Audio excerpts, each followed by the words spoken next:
right, speaking about weird actors, you guys want some fun facts about some weird actors? Sure. Yeah? Yep. Yeah? Shit, yeah. All right, Yeah. let me just pull it up here real quick, and apparently I knocked it out already. Hold on. Yeah, and Josh has the GIF that I referencing. Oh, and you put it up? Cool. Yeah. All right, here we go. So there's some wild and crazy old school actors. When I was looking up for stuff for the show notes, I came across this, and I felt that this is hardcore. This comes from grunge.com. So first one, these are probably people you don't know, so you might have to look them up and send pictures in Discord or Twitch or whatever. Cary Grant. Does anybody know who that actor is? Cary Grant. Yeah, you guys, Frasley or somebody can look it up and put his stuff in there. So,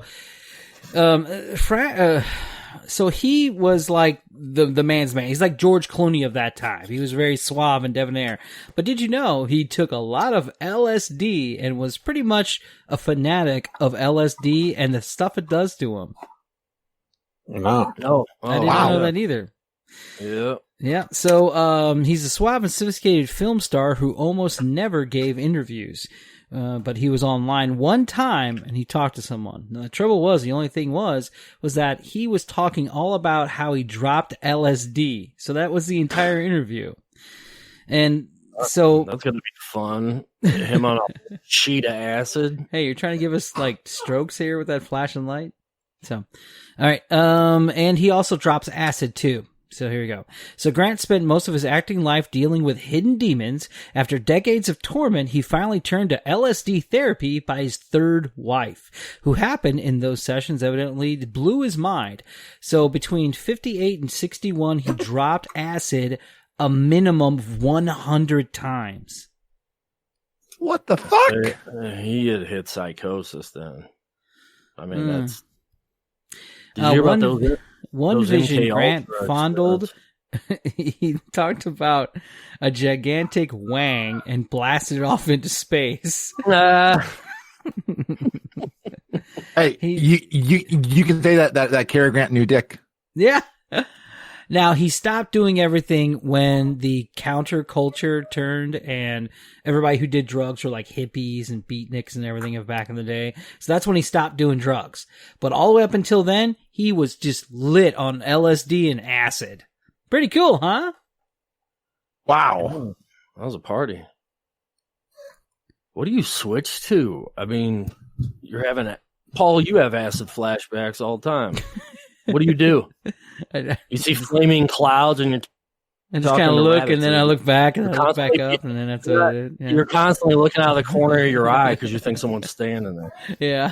It's cool. You just deal with it. It's curious. Have you ever seen a picture with a guy named Peter Lorre in it?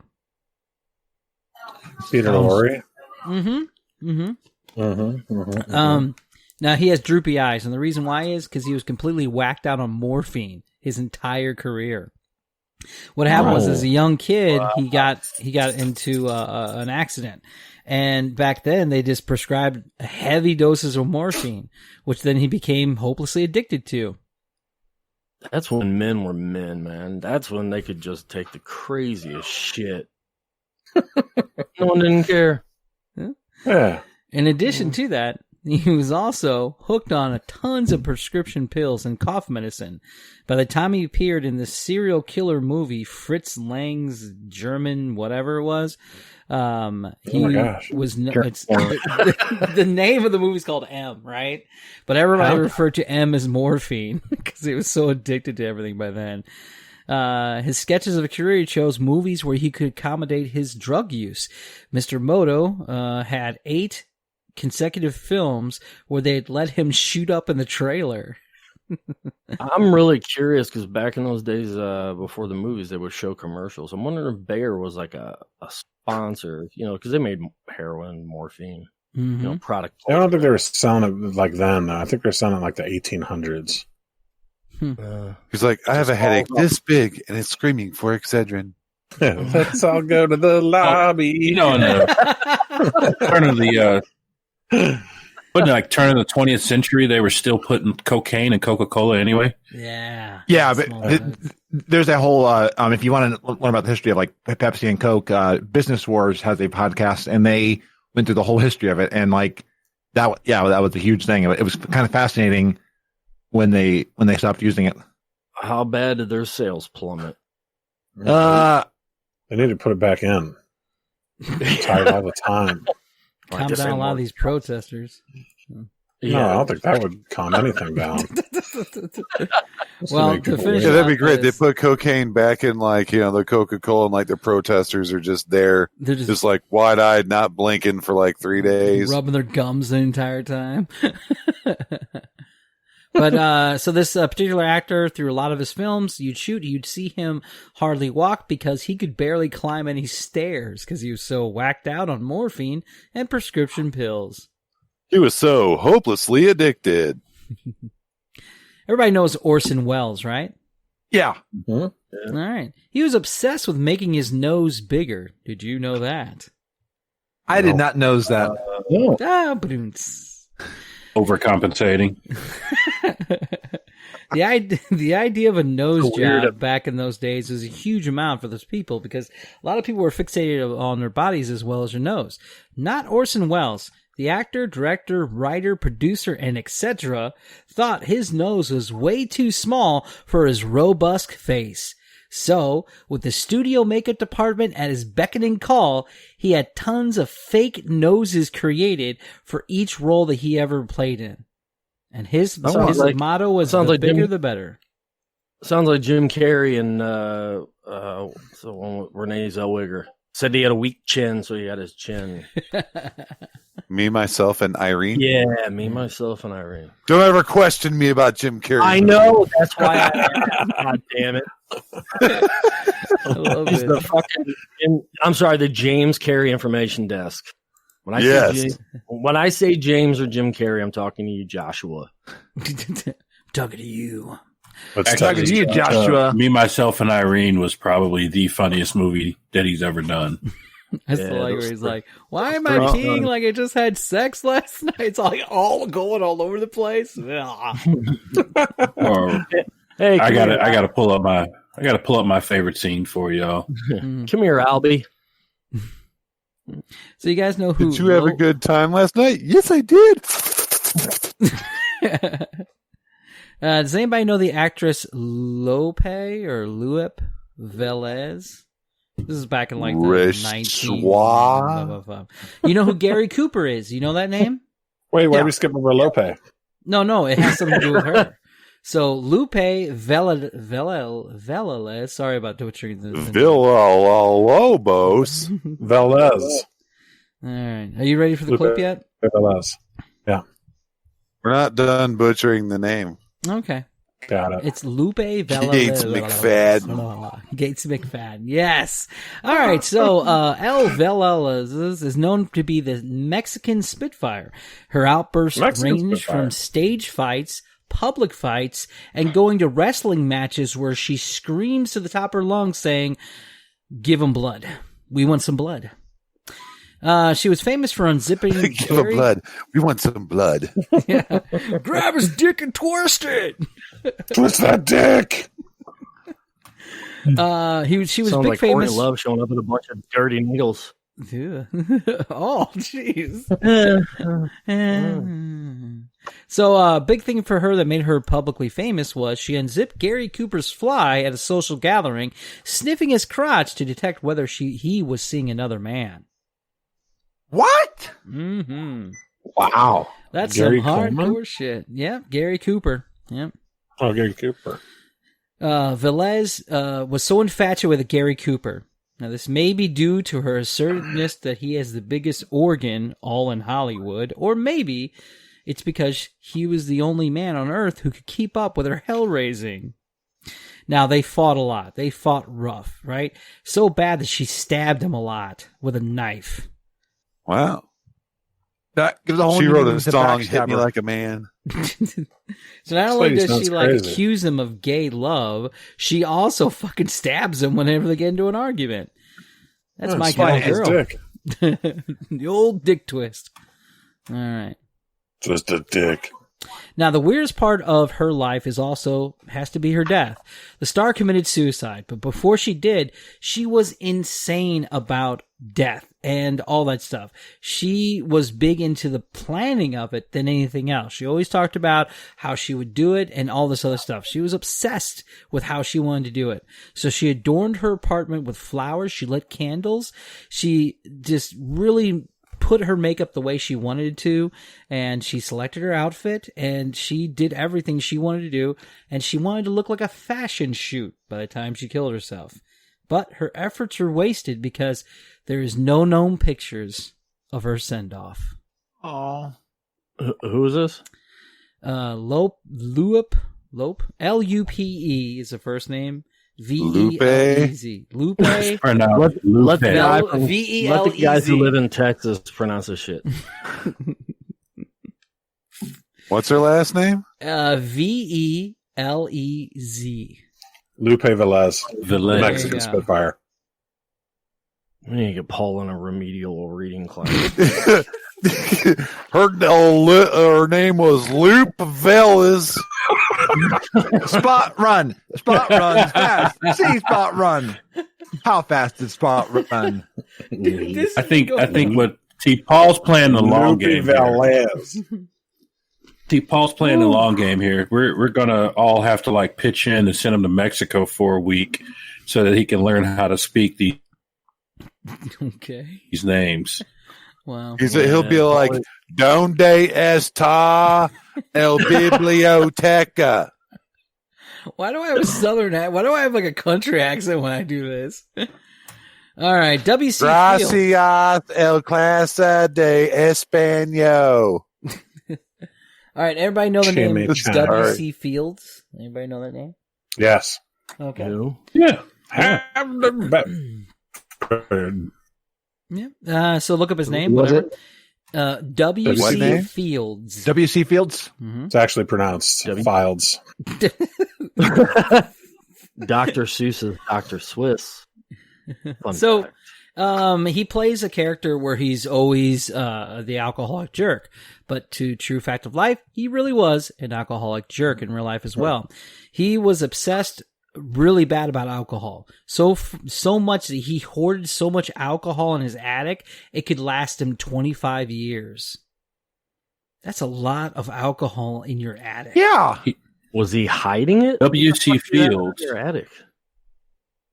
W.C. Fields also coined the phrase, "Everyone has to believe in something. I believe I'll have another drink."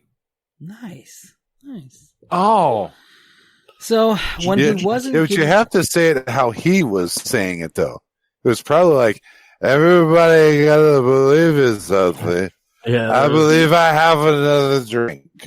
there's not a lot of consonants when he talks. Yeah, he was like, Brian,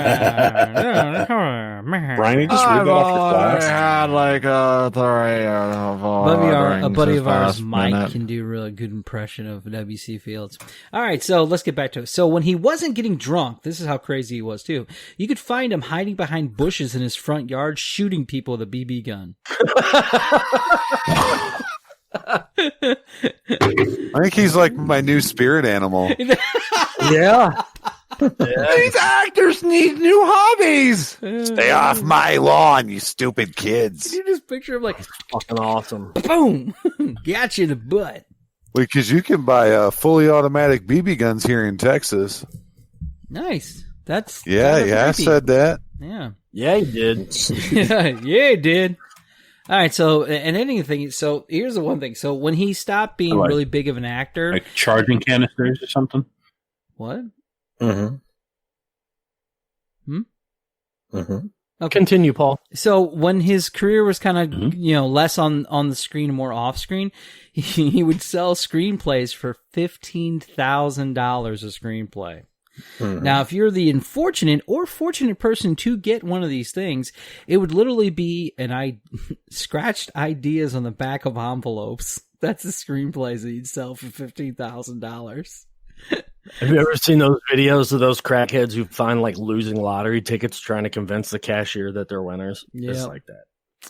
Yep. I just picture that. You It's paid like $50,000 and you expect a big, thick script in the mail, and it's a fucking mail-in thing of like his bill, but on the back of it is just, like his water bill.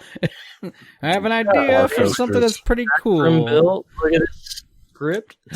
Hey, yeah. You'd like W.C. Fields? Okay. Well, Yeah, he kinda obviously like didn't drink that much water, so the water bill would be low. Boner That's pill true. squared. Boner pill time to sell it for squared. $15,000.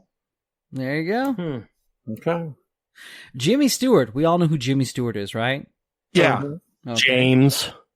The Yeah. James Stewart, yes. No, it's Jimmy Stewart. Okay. Yimmy Tedeschi. Yeah. Kill a Mockingbird. It's a Wonderful Life. Mm-hmm.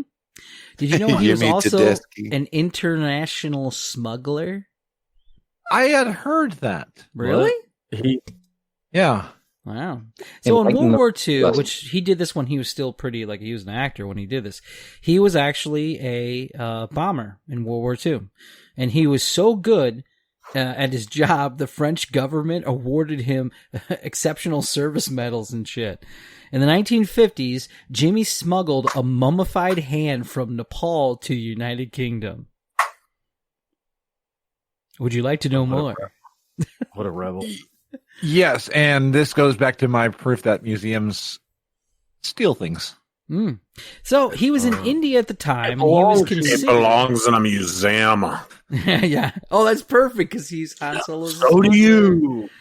All right, so here we go. So he was in India at the time, and he was at that time considered the best smuggler for that job. So he must have did other shit that didn't make it, in the news or whatever. Weird, right? But it gets even better. He smuggled the mummified Yeti hand in his wife's lingerie. That's where he hid it. Is she wearing it? I don't think so. Maybe. I It was don't know. just a polar bear hand he turned Like into. that. That's okay. That was one of those twins that grow out of you, and then you just we Ooh. cut it off. Identical. But, however, sad to say, it turned out the hand was fake. No shit. Yeah. Well, But but you here's gotta hand it to him. Well, you don't have to think that there Oh, wasn't even TSA like there is today back then either. Yeah. That's not a smuggler. well, here's the thing. If you got like an award or something from like the French government for like good job or whatever, would you keep it, or would you be like whatever and just throw it away? Damn. Well, I guess back I'd then it would toss meant it out something. the window. Like Yeah. this isn't like a surrender badge. I don't understand. Oh, come on. Well, I mean, I figured it has to be made out of a precious metal, so he'd like melt it. Oh. Good job. Oh. It was made out of tin. Well, like something. this metal Thank you was for the made hand. Bedford Falls. Okay. Humphrey That's it. Bogart had to prove himself he was not gay. Why? Every day. Does everybody know who Humphrey Bogart is from Casablanca? He's looking at you, Yeah, kid. yeah, he's a gay guy. Prove it. This legendary No, he actor. never- This legendary actor had a big problem. He wasn't completely sure he was straight. He struggled so much with his sexuality, he considered suicide before going on this big quest. This quest, I want you to, you're wondering why. The quest is to prove that he was straight. And how do you think a mainstream person of that time frame did it? Smelled Lupe Velez. Zipped down her crotch and smelled her. Yeah. No. Smell like Gary Cooper. I'm glad Josh is here. He went through piles of women. Yeah. like his wife says. He I mean, bedded piles of thousands of women. Which Bedded. He could have been bisexual, pansexual. I mean, yeah. so which No. he felt Don't bring your fake monikers into this conversation. all right. So So my mind immediately went to like the scene from what was that movie Crank with Jason Statham. where he starts banging that. Which scene? They're like going at it in public. Yeah, Oh. that girl's hot. So what's that to do with Bogart? What did Bogey do in that movie? Play it again. Yeah, Sam. but he's like, if you got to Play it publicly again. prove it every day, I mean, go at it with the door open or something, Yeah. So after his piles of women, which he felt he cured himself, but he even said he felt he cured his bi-curious feelings. There you go. So he admitted he was gay. Yeah, at the very end. So, well, there bi you go. or whatever. I don't care. I don't know. Whatever. He likes who he likes. But back then, I can see why he couldn't do that. Okay, What Greta a shit, Garbo. man. Does that name sound familiar to anyone? Yeah. All right. Drugs, alcohol, maybe. Well, yeah, let's take a... Not the case. Here we go. Hey, Hollywood I'll be back in like 2 minutes. I'll be back in 2 minutes. I got to go mobile. Okay. Enjoy your All poop. right. All right. Hollywood is a very bad place when it projects a body image and health habits. The same was way back then as well. Greta Garbo was so obsessed with fad diets, she would subject herself to the most extreme and weirdest diets that could be classified as biological weapons. Goodness. Continue. Not only that she was a total recluse, she hated venturing out. I mean, she hated it so much she missed one of her own weddings. So agoraphobic. Yes. Okay. Now, there was just one person, not her husband, one person that she would get close to, or rather, she was able to get close to, or whatever. His name was Gaylord Hauser, and that was her nutritionist and crazy person. Just love that name, right? Gaylord Hauser. Just roll Doogie Howser's grandfather. There. Oh, wow! Wow. It sounds it like really? something like Phil Hartman would say. It's Gaylord Hauser. You might seen him in such films as. Okay. Meet the parents. Oh, that was Gaylord Fokker. Nice. Yeah, I forgot. All right. So he convinced her for decades to do some of the most strangest and unhealthy diets, up to and including eating raw yeast. I don't think he could do that. That's crazy. I don't think you're supposed to. Broiled grapefruit. Nah. Now, bowl of cornflakes sounds pretty ordinary, right? But instead of milk, you had to pour scalding black coffee over it. There you go. I would say cornflake enema. On a daily basis, she would have to eat with her orange juice raw eggs inside the orange juice, along with her morning milk. Morning milk had to have raw eggs in it as well. She would eat a thing she called the celery loaf, which mostly consisted of walnuts, onions, parsley. Celery. No. But it's called the celery mushrooms, loaf. butter, eggs, and yeast. Celery. It tastes Why like celery. This reminds me of like the anti-vaxxers stuff. I mean, like, or like, like those like health things. Like there's we had science back then. She's purely schizophrenic. Yeah. Now, if you combined all those and cook it for the celery loaf, it'll taste like rot, and it'll smell like rot. So there you go. So it doesn't taste, smell, or contain celery. Nope. But it's called celery loaf. And finally, he would make her weeks at a time only eat every meal spinach. Breakfast, lunch, and dinner. Okay, I don't know if you've heard about this. There's this very dangerous thing called dilly juice. That was this person. She was on like Dr. Phil. Go on. And she has like this thing of like vinegar and so many different things into it, and like water. It's an incredibly potent, incredibly dangerous amount of sodium. Yeah, that sounds bad. Yeah. And like she has these followers who follow her for this stuff, but people like will like get diarrhea and different things from it. I mean, it's like, so I can understand where this actor is coming from, that they want to try these things, but some of these things can be very, very dangerous for you. And I'm like, Are you talking about? It's a dill pickle juice. Because you are fermenting your own like poop vinegar juice, but it's very, very bad. Just FYI, just like it's we don't approve of that or condone that because you can really hurt yourself. People have gotten very sick from that.